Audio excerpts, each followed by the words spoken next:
Morning! Sabado ngayon ng 28 ng Feb 2026. Wala tayong magawa, so maghanap tayo ng pwedeng puntahan. Meron akong nakita dito sa internet. Meron silang tinatawag na Musfor Sinkhole. Mga 40 to 50 minutes away from Doha. So tignan natin kung ano meron dyan. Dun sa research ko ay yung lalim niya, naabot siya ng mga 40 meters deep. Medyo malalim na yun. Tignan natin kung ano meron. Sana may mga tao para hindi naman masyadong nakakatakot kasi first time ko pupunta roon. Wala lang, para lang may makita tayong mga iba-ibang mga places din, kaysa lagi tayong nasa city, mga skyscrapers, mga building, mga crowd. So mag-drive tayo sandali papuntang outside of Doha. Gamitin na natin itong Explorer para in case may mga off-road, hindi tayo masyado mahirapan. Baka hindi kayanin ng BM, although sa internet pwede daw naman ang sedan, pero you never know, baka may mga blockade or mga obstacles, mga ganon. So mabuti na yung sigurado, kaya gamitin natin itong si Explorer. Alright, so samahan nyo ako, puntahan natin itong Musfor Sinkhole.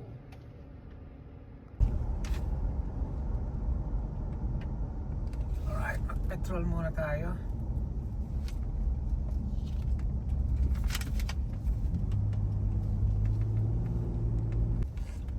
Ito pala yung mga used car dealership. Ang dami Okay.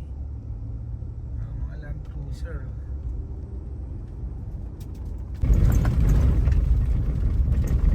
Ayan.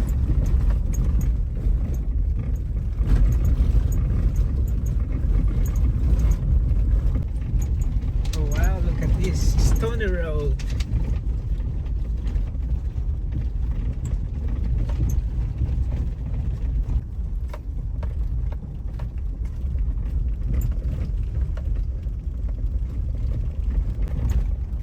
You have arrived.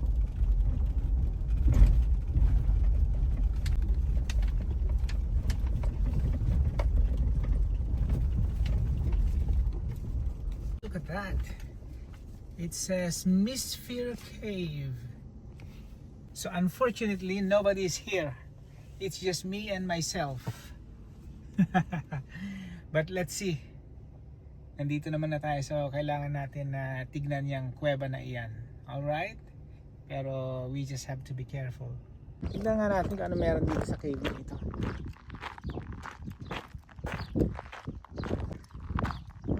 Basahin muna natin ito. So it says here, Misfir Cave is located in central Qatar, south of Rodat Rashid. The rocks in around the cave are made up of marine sediments that formed in a warm, shallow sea about 40 to 50 million years ago. Walang tao, baka mamaya may bumato sa atin dito. Wala naman sana, wala naman tao. Actually, super safe naman dito sa Qatar. Kaya lang, we have to expect the unexpected. We have to be very, very careful. Oh wow.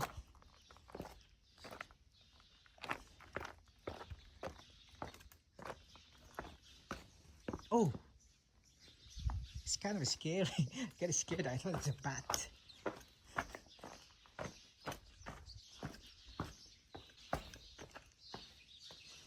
Yeah, let's just go down a little bit. Yeah.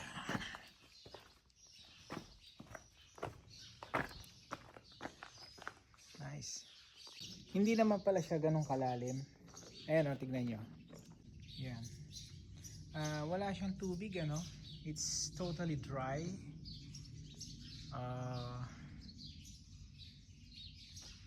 Look at that. Let's see.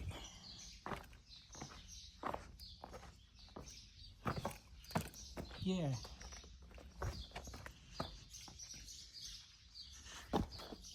Oh.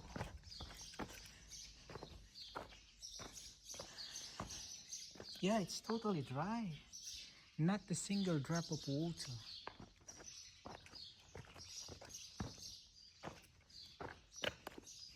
Wow. Yeah, it is really advisable to use a rubber shoes, or better yet, yung pang rock climbing na shoes. Ayan o. Ayan, may mga nagsulat o.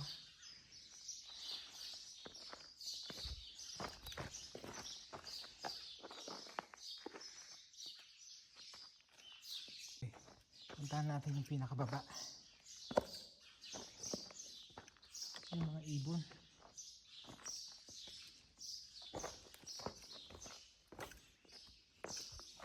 Oh. Ano nakasulat dito? Oops.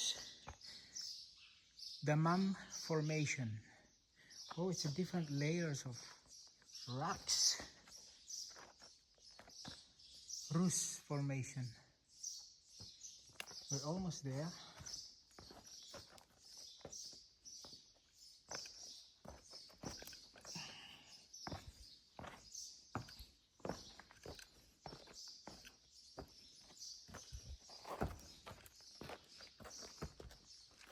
Yeah, nice.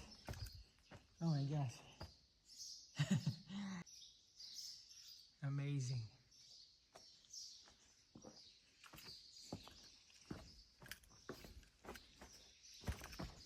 Oh really, it is really dry. I just hope there's nothing in here. Oops. Oh my gosh.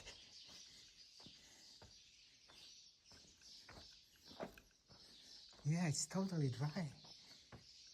Oh my goodness.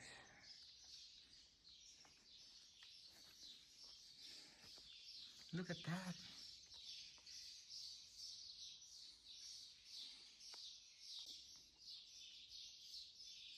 Pero lalaking bato oh.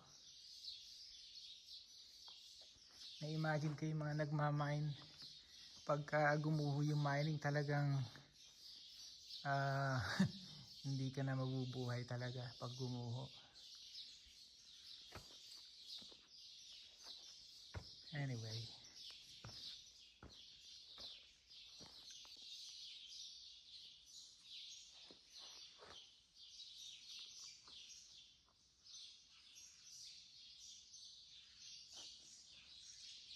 Alright. Get na tayo.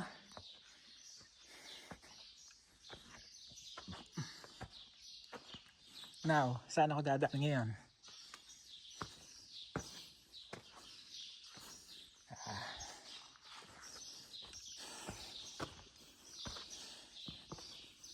Yeah.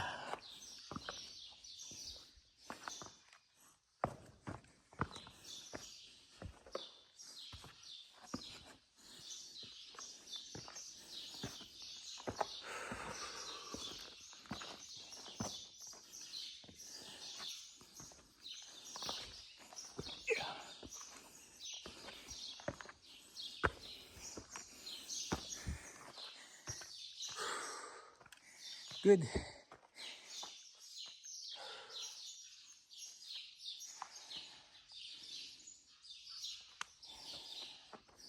Medyo napansin ko parang konti lang yung hangin. Kaya mabilis humingal.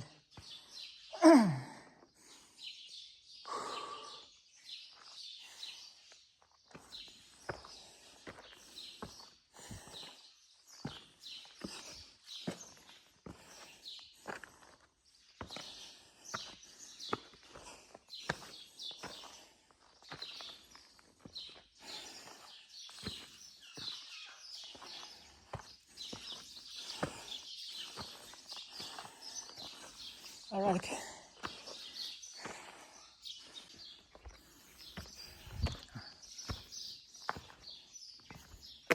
Oops.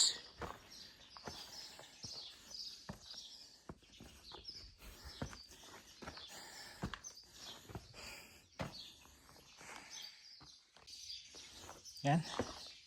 Labas na tayo. Ayos. Okay naman pala. Safe naman. Last picture dito.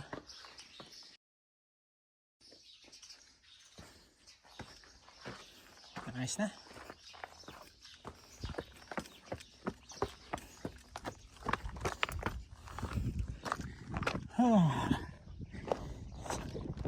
Okay. Tambay muna tayo dito.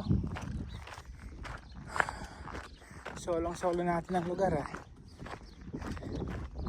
May tambayan pa rito oh.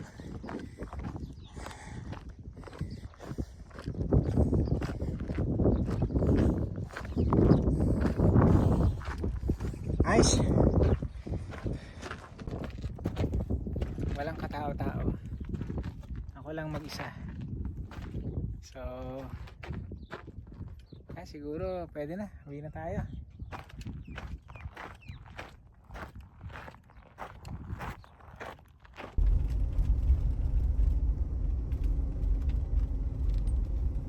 Head southwest.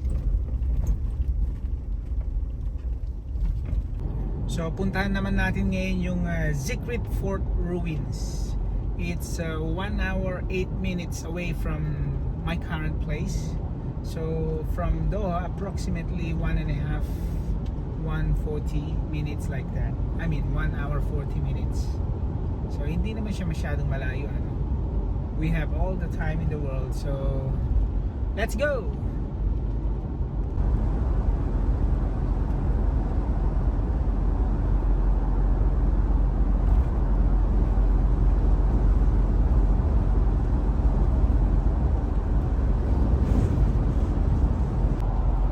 So solo flight tayo ngayon. Pupunta ako sa Zikrit Fort Ruins. Mga 50 minutes pa outside of Doha siya. Saturday ngayon ng 28th of Feb 2026.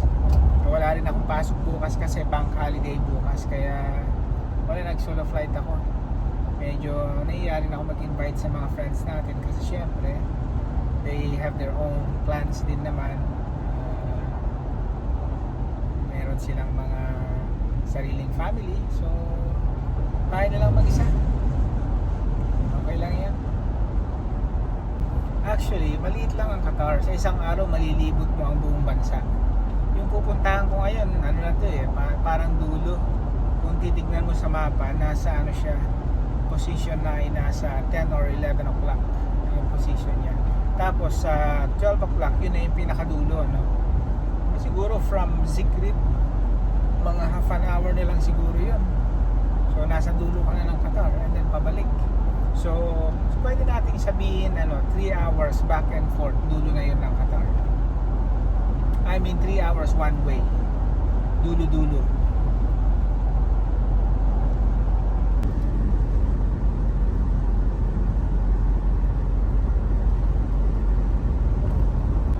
Actually ito yung first time kong mag-drive, long drive mag-isa. Usually may kasama ako kasi syempre naman nakakalungkot din naman pagka mag-isa ka lang. Pero there are times din naman na feeling natin gusto nating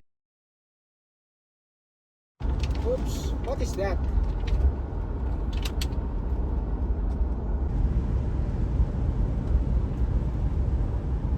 Stop over muna tayo.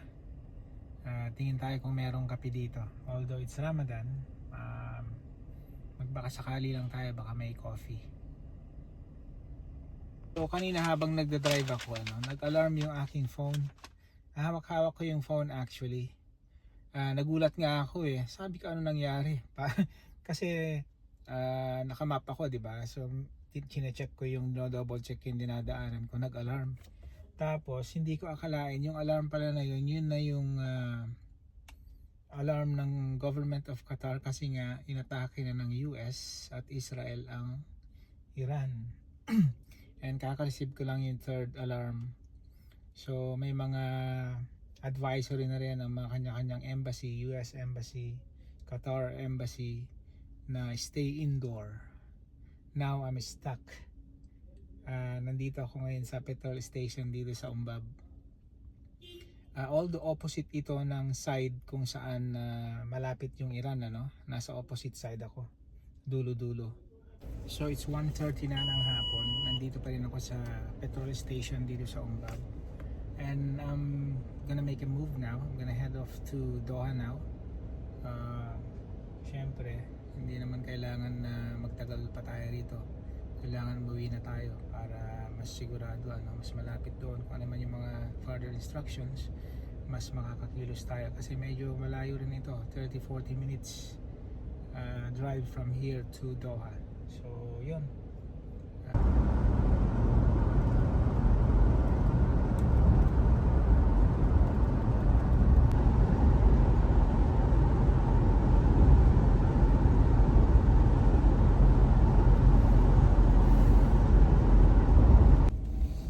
Lapit na ako sa bahay.